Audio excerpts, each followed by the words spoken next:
given moment, we have two options: step forwards into growth or step back into safety. Dare to succeed and share a moment with us in the moment.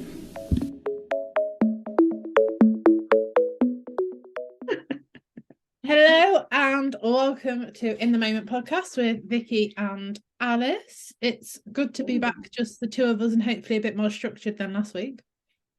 Was it last week? Because somebody had asked me about the podcast and I was like, geez, I think we actually recorded that like a couple of weeks ago. Did we? Yeah, so normally we're one in front, aren't we? But this week, This is like Thursday. What day is it? Wednesday the 19th today, and this will go out on Monday because we didn't record last week because I didn't record. So that's that really. And now we're one. Like we need to do. We're just up to date, aren't we? Yeah. So last week was just absolute rambles. But it's just like rambles, shambles, bambles, you name it. Even know what the fuck we were even talking about, to be honest. But there you go. How has your week been? Great.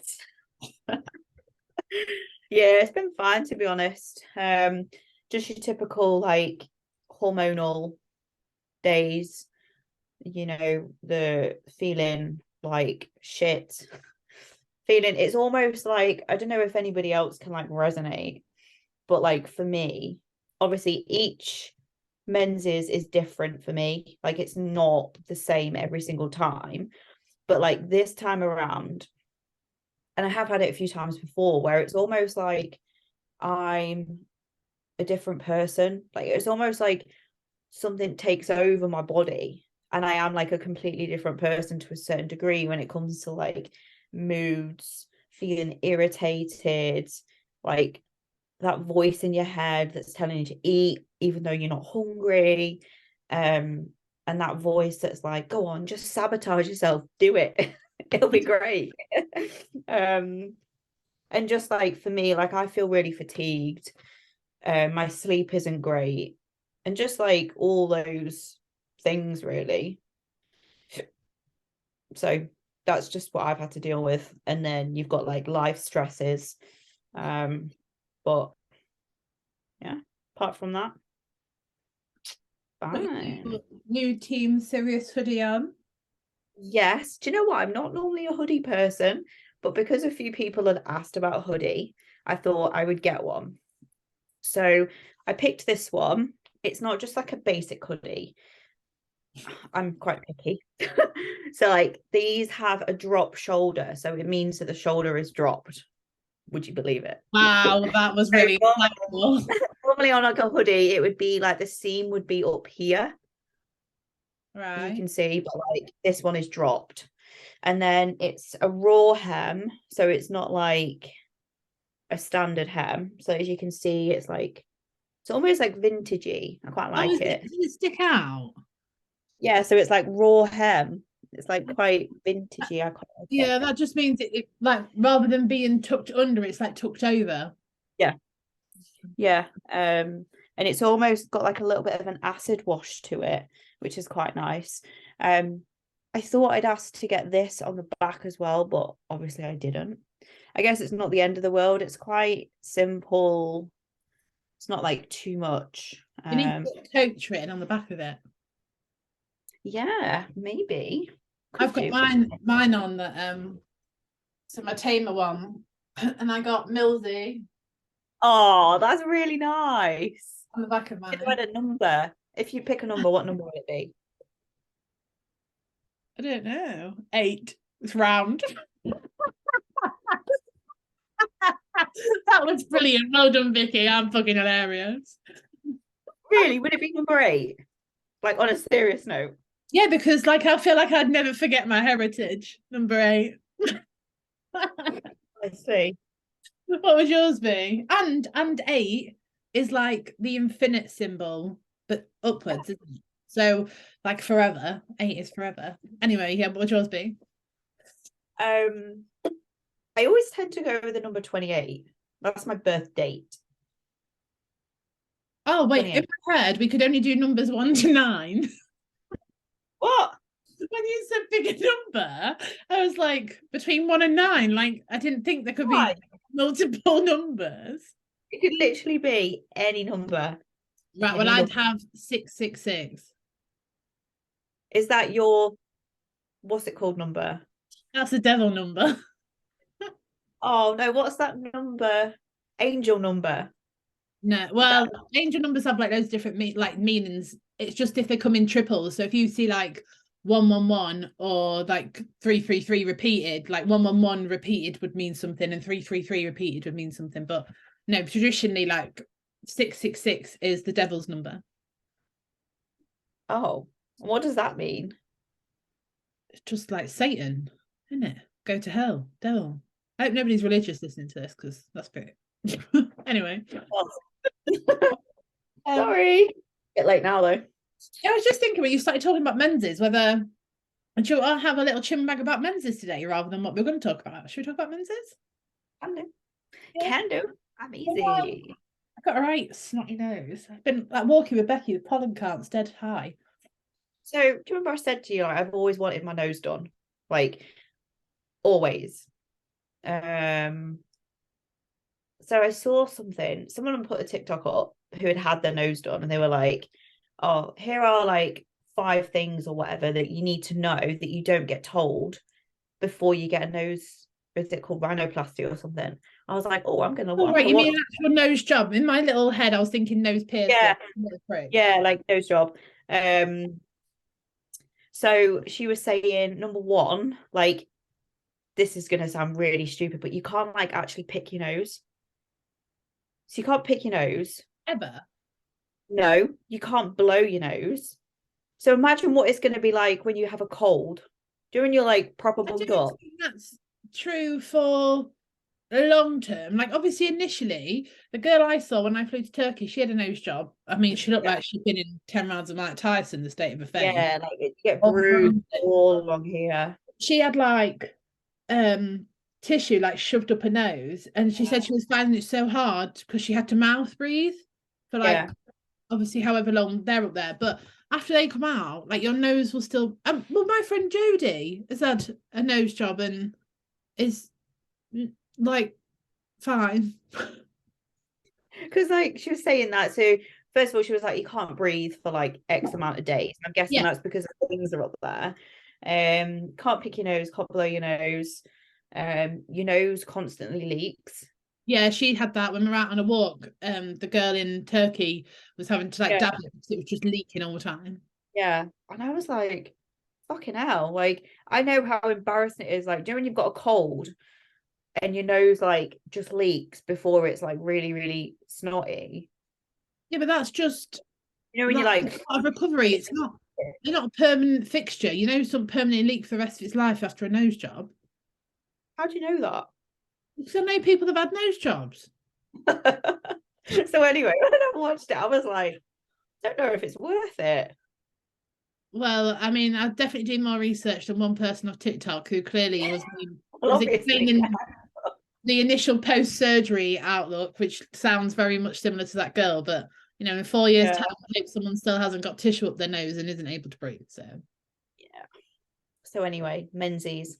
Do you know this is something that when people are bigger, or I know it happens with like anorexia, and they say that like if you're massively underweight or you're overweight, like your menstrual cycle stops, doesn't it? Yeah. I was 28.5 stone. I had been on the implant.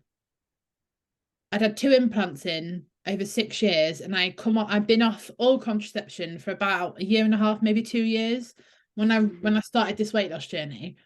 So all the way through my implants, well, since I was a kid, so basically I went on the pill at about 15, maybe 14, 15, and then I started a pill that was a 4-week pill, so you didn't come off. Oh, so it's like back to back. Yeah, so you didn't have that week where you'd have a period, like it stopped all my periods, and I didn't then like that, so that's why I came off that. And went with nothing for a while, and then they didn't restart, so then I had the implant put in. And I had to have my implant out early on both occasions. Maybe it was only 5 years, because I literally turned into a raging psycho. I had it in for a week and I genuinely felt like I wanted to kill myself. Like it was horrendous, so bad. And I think it was because they say when you're bigger, I don't know how true this is, when you're bigger, it has to utilize maybe more hormones. So actually it starts to run out earlier than the 3-year cycle it's designed for. Wow. I've never heard that before. Don't know how true it is. It's just shit that you hear, a bit like the TikTok thing. So then I was off everything and then I started on this weight loss journey. So at that point, I didn't have periods whatsoever. And it had been years and years I wouldn't have a period. I'd been for tests and they said I've got polycystic ovaries. So then they basically just told me there and then that one of my cysts is bigger than the ovary, and on the other side it's smaller but it's still cysty. So he just said basically if you want to have kids then you just have to take a pill that will help with conceiving, but apart from that, tough shit, like get on with your life. Like that was the advice I got. So then I obviously carried on and still didn't have periods, left it all, and within a month or 2 months, I'm pretty sure it was a month of starting on my weight loss journey, I had a period, and I have had a period every month since. So it's not, what that taught me is that my menstrual cycle isn't linked to weight. Like it's not being 28.5 stone that stops my menstrual cycle. It was not eating nutritious food that obviously my body needed to start that bit. So someone explained it to me like your body being a machine and it has loads of cogs and like gears and things that have to go round to make your metabolism work, to make your organs function, the blood flow and all that sort of thing. But then basically me eating crap all the time, it'd run out of oil. So the cogs and the machines had just stopped working and it was just utilizing the bit of oil it had to make me breathe, walk, function.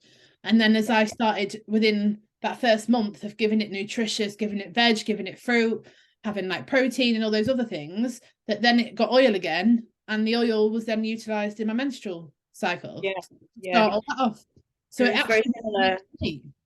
Yeah, it's similar like in contest prep, you know, with how like far you dig your body into the ground, and it's like in the end of the day, you know, your body is fighting to survive because you're pushing it into a hole.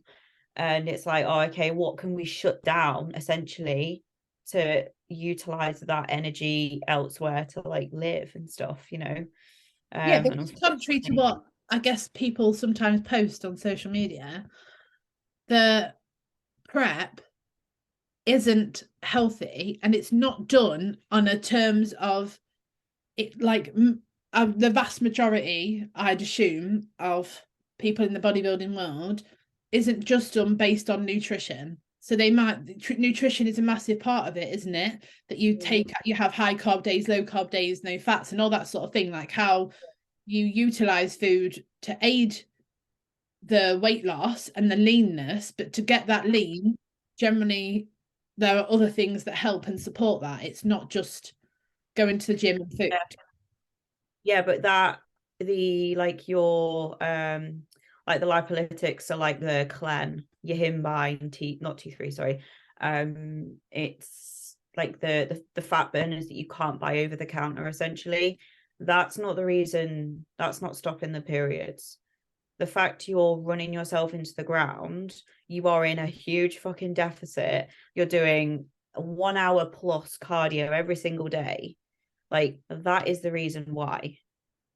So because the nutrients is but then I guess that the extra supplements are having to make your body work harder than it already is anyway. So that is just like an additional strain, isn't it? Yeah. Oh yeah, essentially, because you know you take that to push harder and it helps you push harder. So it's just you are just like taking your body to a point where it doesn't want to go.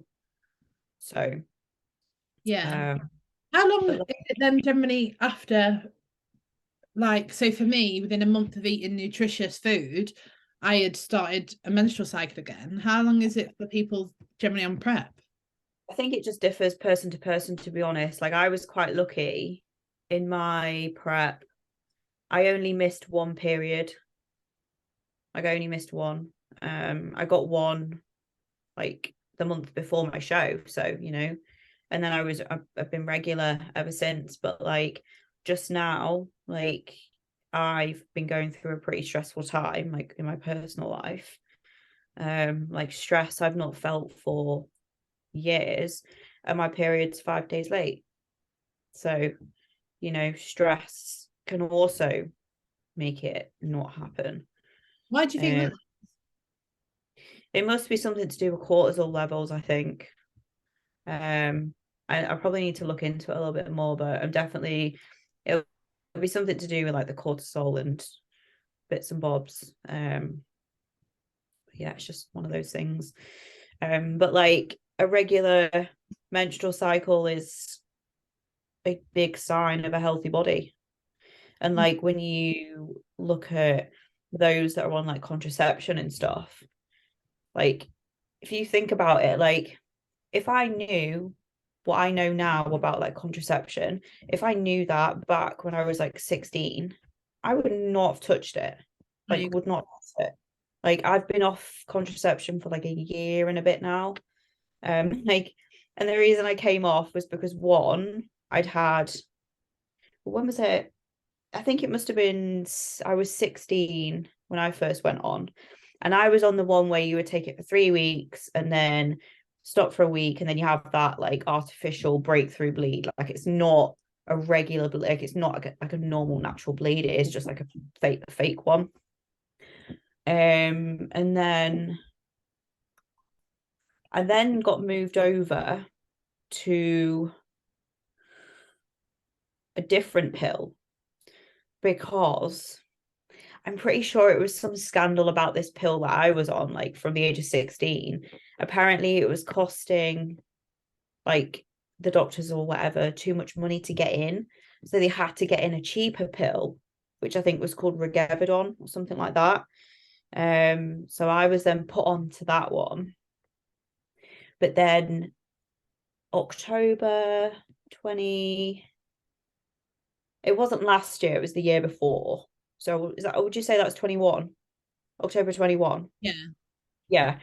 I went for my first ever smear test, and then a month later got my results back, and it basically said that I'd high risk HPV and like precancerous cells. So I was like, fuck, I'm gonna die. Like, I was genuinely so upset.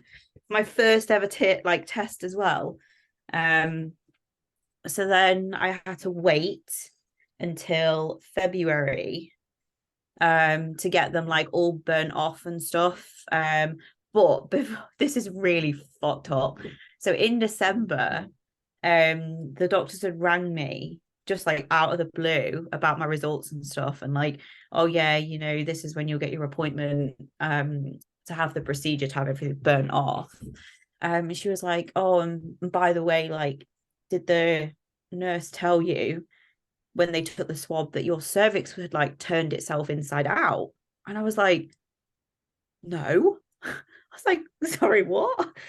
She was like, the strength of the pill had made my cervix like kind of fold back on itself. And I was like, oh my God.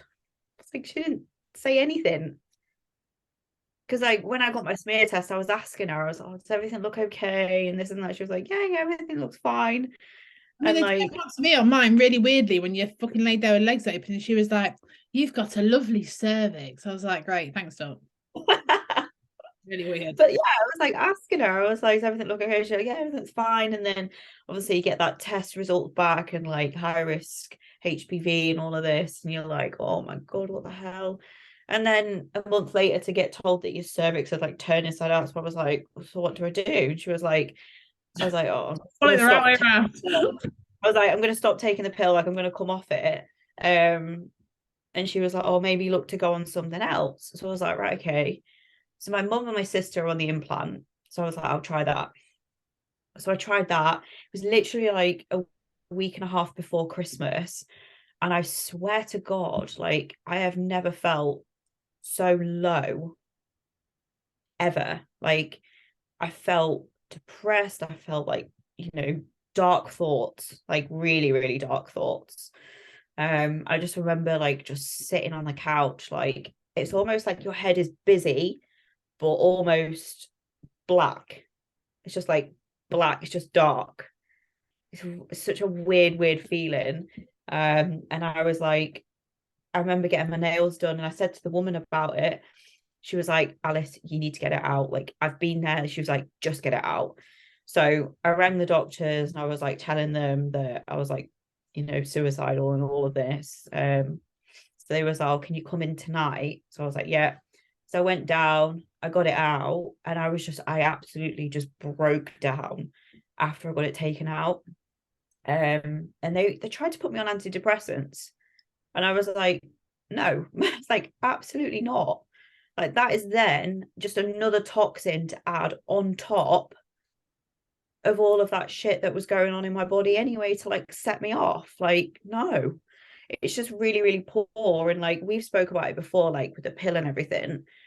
Like, is it the NHS are on almost like a lot of it's like the weight management sort of thing. It was just a bit more a commission paid. Yeah, like profitable, how doctor surgeries earn money is sort of based on referrals they get, and I mean some of them are based on patients as well. So yeah, there's just different setups, obviously, depending on what area you live in, but it's all just a bit dodgy. Like, and I'm not one that thinks in like conspiracy theories.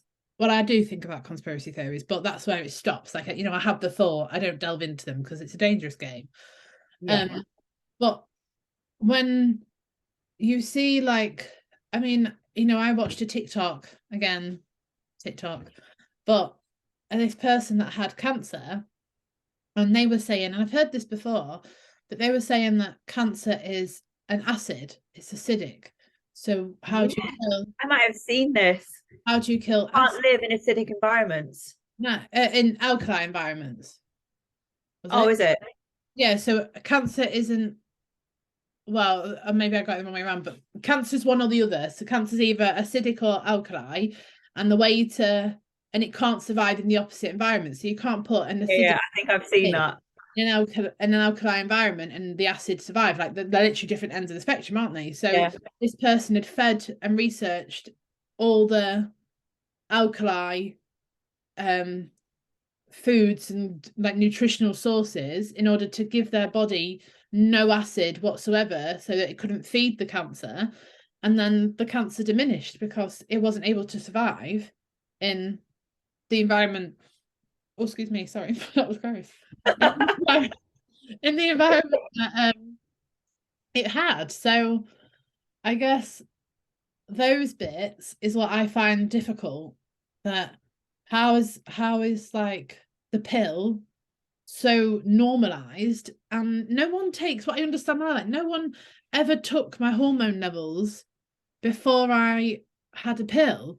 Like they just said, the thing is, like the pill is like fucking hell. Like essentially, your body is made to function a certain way. Like when you're taking a pill, you're suppressing that hormone. You're stopping that hormone from doing its job. So like if you do that for so long, how do you know that's going to restart itself again?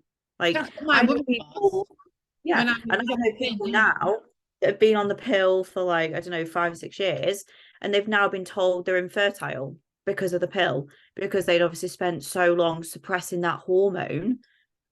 It's like, but the thing is, when we go on the pill when we're like 15, 16, we're not told that like, oh yeah, by the way, this is actually suppressing your hormone, and if you take this for a long period of time or whatever, you might not be able to have kids. We're not told that. Like I was on the pill. I mean, I was on the pill young initially because of heavy periods. So they help with heavy periods. But then obviously as I got older, it's because that was my form of contraception. Like I didn't want to use anything else. So And that was like my personal choice and preference. So therefore, like it was drilled into me, you do not get pregnant. You do not get pregnant.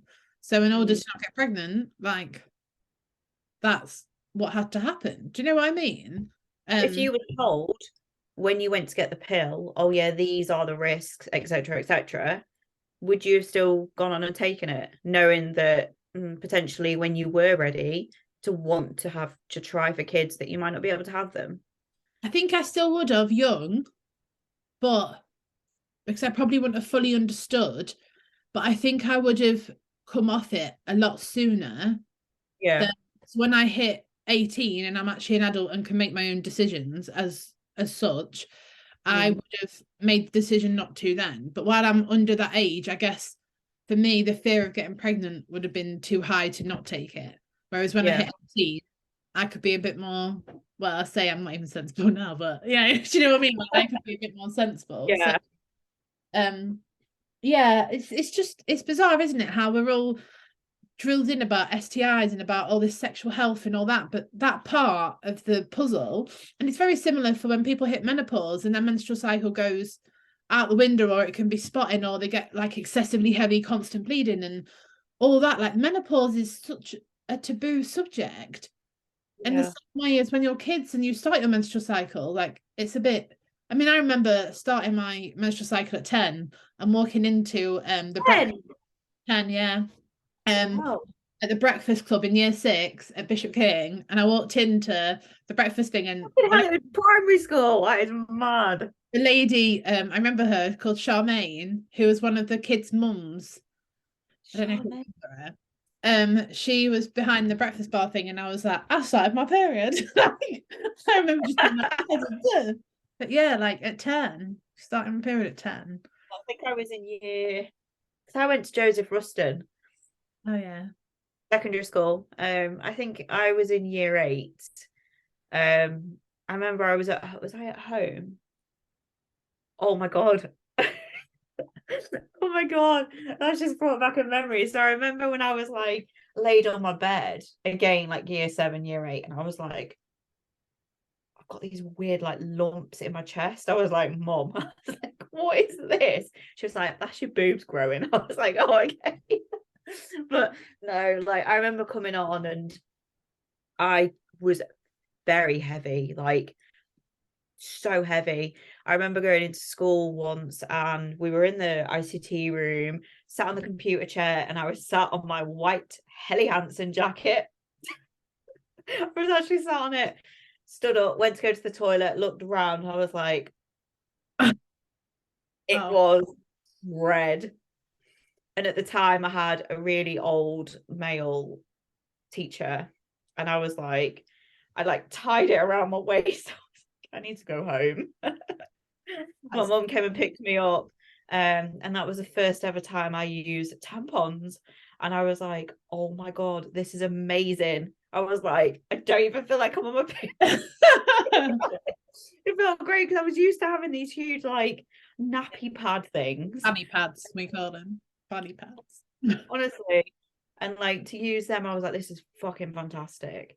But yeah, no, it's weird. But then I don't remember, because I remember saying to my friends about it, and I had one friend and she was like, oh, I can't believe you started your period before me. Sorry. Right. Part of life. I mean, do you remember we were like the test bunnies? So my year at school, so yours would be the year after, was the first year that they trialed the vaccine for cervical cancer. I didn't get it. So I did, like, well, that's weird, isn't it? Like you had them abnormal cells and you didn't get it. I was like really angry with my mum and dad, obviously, when I got my results. It was like emotions through the roof anyway. And I was like, and I blamed them because I was the only girl. I was the only girl out of the whole class that didn't get it, because on the news, I think there was a girl that died from it. She had underlying issues anyway, but she had a reaction to it, and mum and dad was like, don't want you to get it. Like, we just that's my thing though, that like I must have been 15 then, because I remember everyone's saying that if you'd already had sex, like it wouldn't work.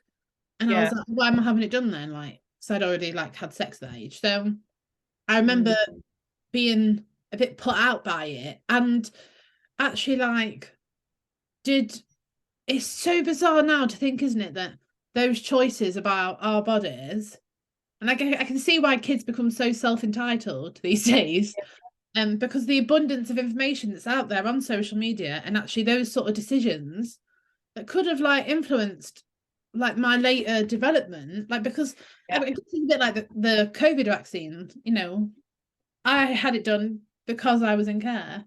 I had to work in care and I had no choice. If I want to get paid and I want a job, I need to have a vaccine. Like, would you I think have got it?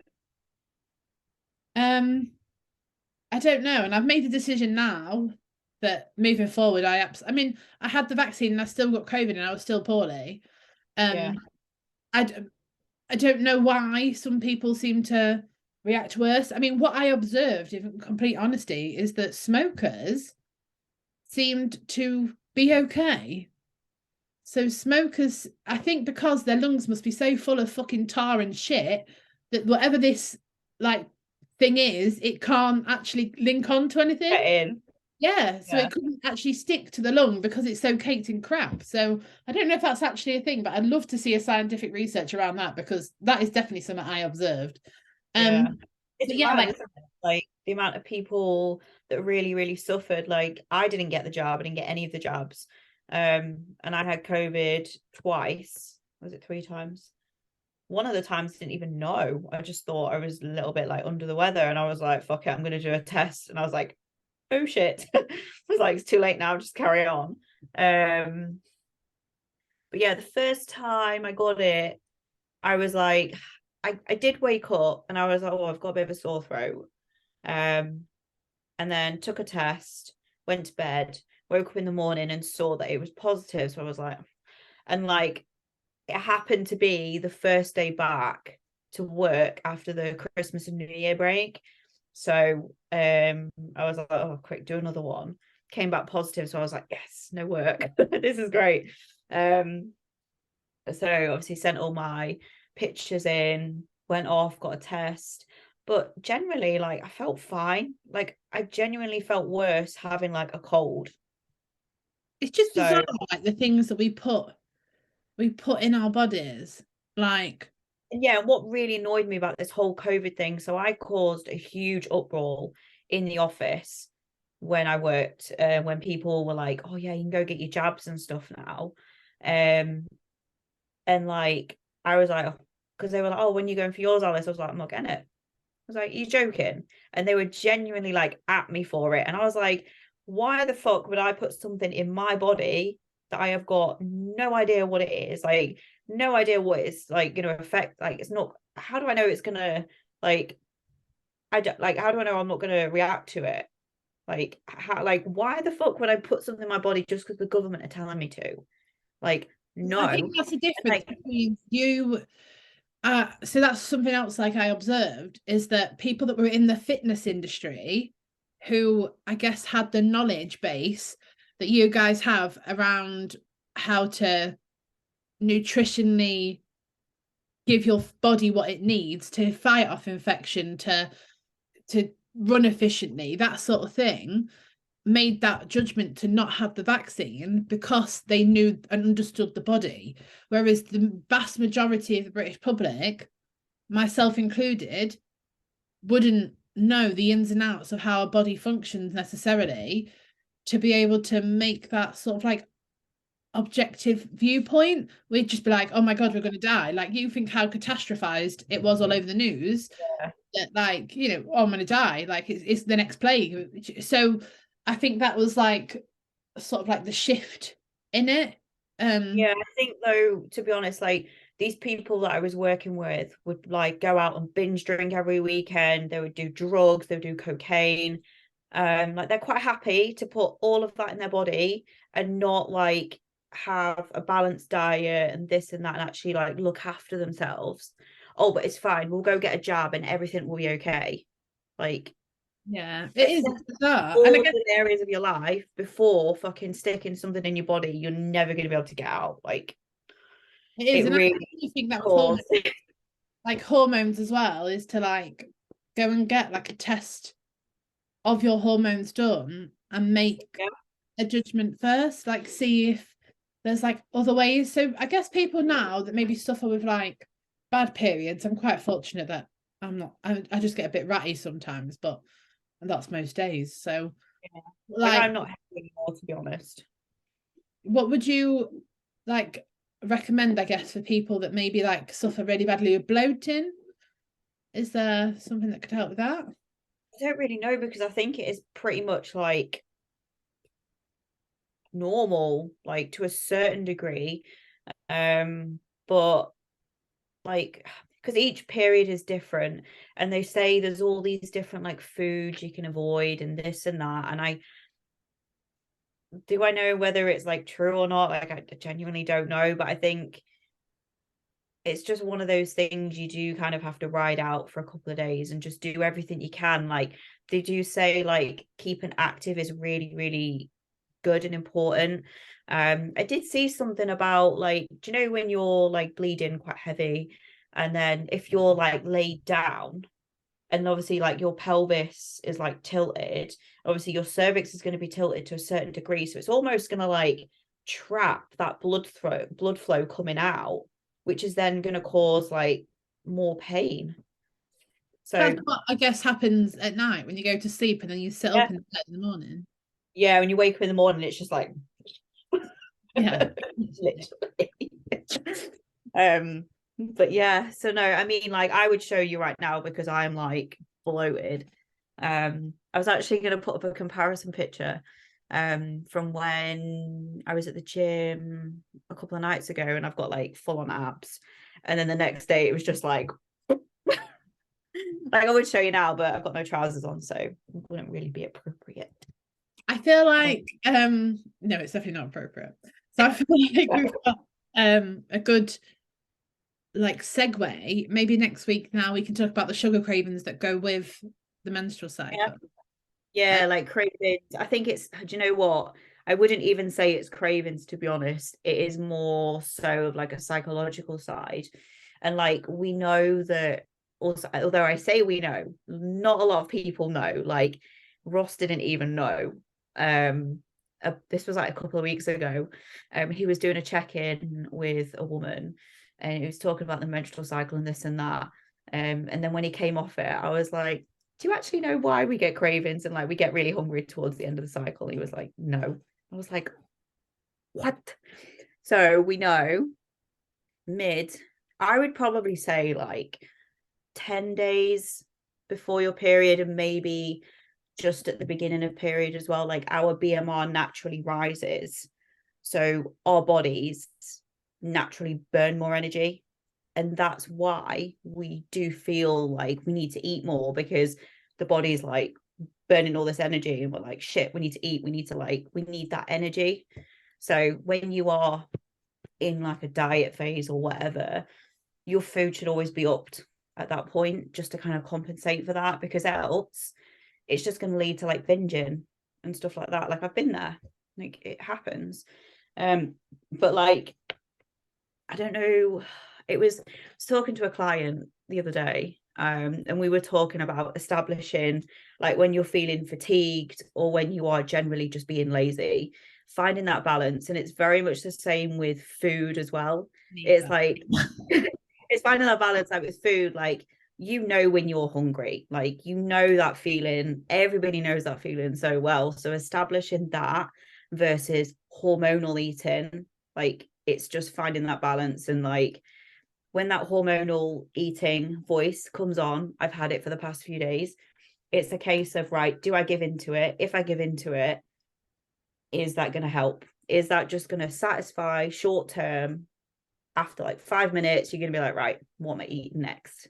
It's literally never ending. So as soon as that voice kind of comes on, you just need to like snap out of it, find something else to do, keep yourself busy, preoccupy your mind, and it will just go. Or even something like a fizzy drink. Obviously zero sugar, 0 calories. So like Diet Pepsi, Diet Coke, a Monster, something like that. Like, it really helps. Really helps. So I'm gonna try ways around it. I'm gonna buy a Monster this week to try one. They're really not that bad. Like, I only started drinking canned drinks in February. Yes, I'm hooked. But I am also, I don't think there is something in it that's not very good for your body, like that gives people heart problems, doesn't it? Fucking overeating can give you heart problems. Well, I'm still alive. Same, just but yeah, so it's just female things, isn't it? Yeah, we'll carry on this next week. Yeah, sounds good. What time is it? Exactly. It is webinar time. So we shall see you all next week. Bye.